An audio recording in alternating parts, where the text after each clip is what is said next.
papel muito importante, porque estes eventos têm que ser captados, não têm que ser mobilizados, porque um congresso da APAF decorreu em Évora o ano passado, no final do ano, ou o congresso da Associação de Hotelaria de Portugal, ou o congresso da APTES, que é uma associação ligada ao turismo culinário, podíamos dar aqui vários exemplos. Enfim, são iniciativas e congressos que se conseguem. Enfim, não são empreitadas tão difíceis quanto trazer para cá a Embraer, certamente foi um processo muito mais complexo, mas há, obviamente, outras regiões, outros destinos que querem mobilizar estas iniciativas para as suas cidades, portanto, Évora tem adquirido isso advém, obviamente, do aumento da capacidade de alojamento, que referi ainda há pouco.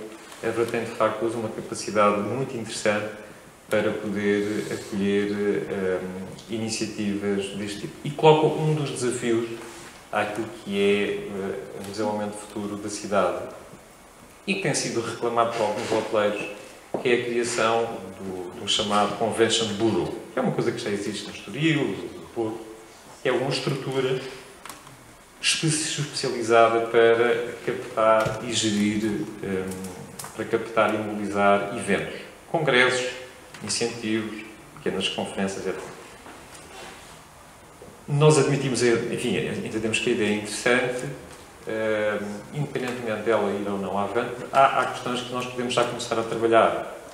Por exemplo, eu dou sempre o exemplo da universidade, é impressionante o capital de contactos, de network que os professores, os investigadores da Universidade de Évora têm e que muitas vezes acabam por se traduzir em iniciativas em conferências ou de encontros mais pequenos, mais restritos, que depois se perdem. Não há uma base que armazene essa informação, não há um sistema de informação que trate essa informação e que partilhe com as outras entidades da cidade, como as associações empresariais, a entidade de turismo, a própria biblioteca, a direção de cultura.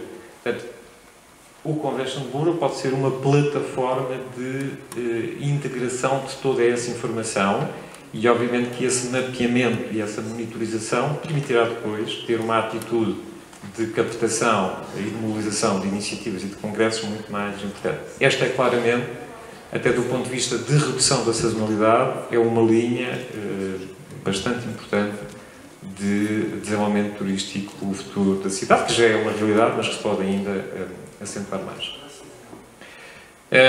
Para concluir esta parte,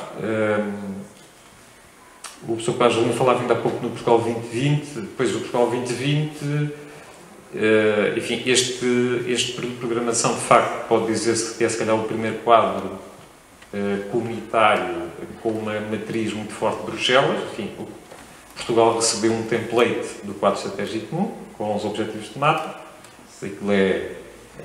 Não tínhamos lá o turismo. Não que isso, enfim, nos tenha dado...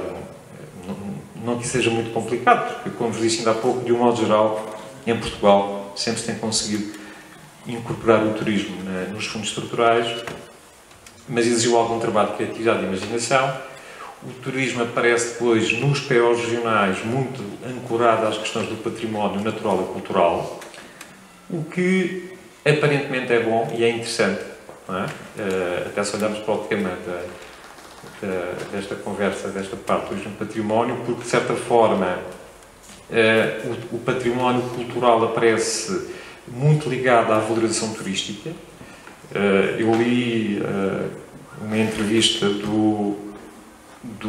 quando era diretor-geral de património, o professor Vassal da Silva, que agora foi emprestado do Sexto Estado da Cultura, em que, enfim, ele definiu uma linha muito rígida entre aquilo que era património e aquilo que era turismo, de certa forma criticando essa subordinação que a cultura tinha relativamente ao turismo neste quadro comunitário. Enfim, não é um tema consensual. O certo é que no desenho dos fundos, um projeto de valorização cultural, se não estiver integrado numa estratégia de turismo, dificilmente passa. Enfim, para nós que estamos no turismo é interessante, mas admito que o tema possa ser polémico. Mas isto trouxe, curiosamente, um efeito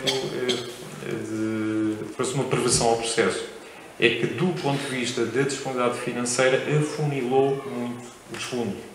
E neste momento nós temos uma convicção muito clara que a disponibilidade de verbas para, especialmente, as entidades públicas para o turismo e a estruturação vai ser consideravelmente inferior àquilo que foi, por exemplo, no crédito, que é, enfim, um assunto que provavelmente nos preocupa bastante.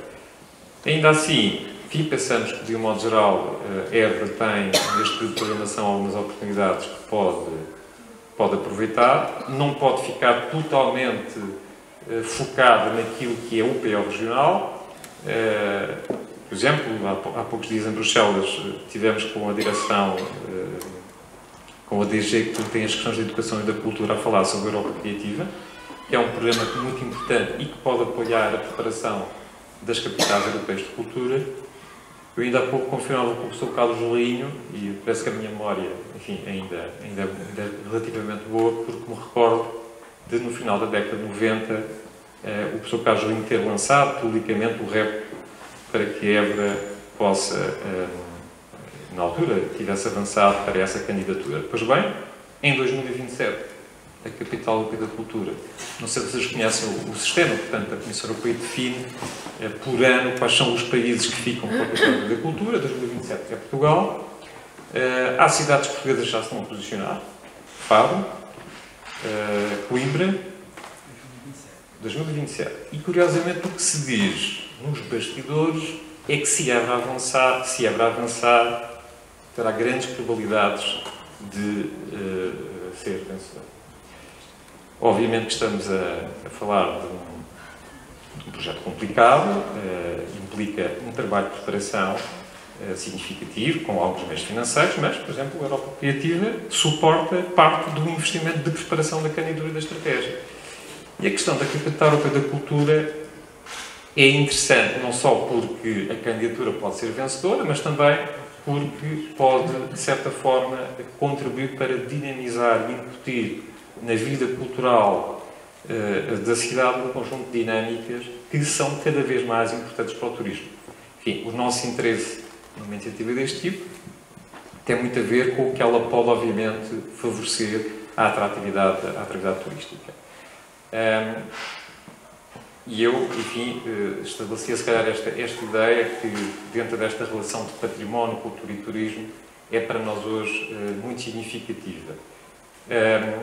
Penso que todos nós temos a noção, até porque também somos turistas, que, de facto, quando nós hoje visitamos os destinos turísticos, especialmente aqueles destinos, enfim, com uma matriz cultural muito forte, nós já não nos sentimos totalmente preenchidos apenas por contemplarmos um monumento, por muito fantástico e por muito grandioso que ele seja. Nós precisamos de entrar na vida do monumento, nós precisamos de contactar com todas as narrativas e todas as histórias que existem à volta do monumento. Isso é para as entidades que gerem essa comunidade, essa cidade, essa aldeia, esse destino, é um desafio enorme. Primeiro porque essas entidades têm que conseguir valorizar esse monumento, têm que conseguir, por exemplo, que esse monumento conte uma história, que esse monumento possa estar disponível num percurso de realidade virtual, que uma personagem histórica associada a esse monumento possa de repente aparecer no holograma frente ao turista a contar uma história, e isto remete-nos para as questões, enfim, do Smart Destination. Enfim, as Smart Cities agora têm esta variante no turismo. Por exemplo, os espanhóis, que criaram uma empresa pública, a Sectur, só para dinamizar esta área, estão obviamente à frente e estão, enfim, a tentar, em Bruxelas, por tudo quanto é maneira que consiga arranjar dinheiro, que é, de facto, começar a aplicar a inovação e as tecnologias à oferta e à promoção turística. Há a questão, precisamente, da valorização dos monumentos, há a questão do controle de tráfego, há a questão do tracking do turista, que é uma coisa que os, por exemplo, em Lisboa já começa a ser relevante, não é? Que é perceber-se quais são os percursos que os turistas fazem para evitar a hora de ponta do turista, que, enfim, nos meses de julho e de agosto em Évora já se começa também a ver, não é? O que é interessante verificar e que tem enchido de satisfação os nossos hotéis e os nossos operadores de restauração. Portanto, esta realidade do Smart Destination e a utilização das tecnologias de informação e comunicação são muito importantes e, em concreto, para a questão do património, podem, de facto, ajudar a valorizar muito aquilo que é a oferta turística cultural das cidades e dos distritos. Voltando à questão, não podendo o fio à meada do desafio da Capital Europeia da Cultura, vou concluir. A questão, de facto, de podermos também, por esse processo, criar dinâmicas de procura, de criação cultural na cidade, de procura e até de exigência cultural da própria comunidade, que possam contribuir para uma estruturação significativa da oferta turístico-cultural. Pronto, com esta ideia terminada, e depois se houver alguma questão que queiram detalhar, estarei, obviamente, à vossa vontade. Muito obrigado. Muito obrigado, José. Muito obrigado.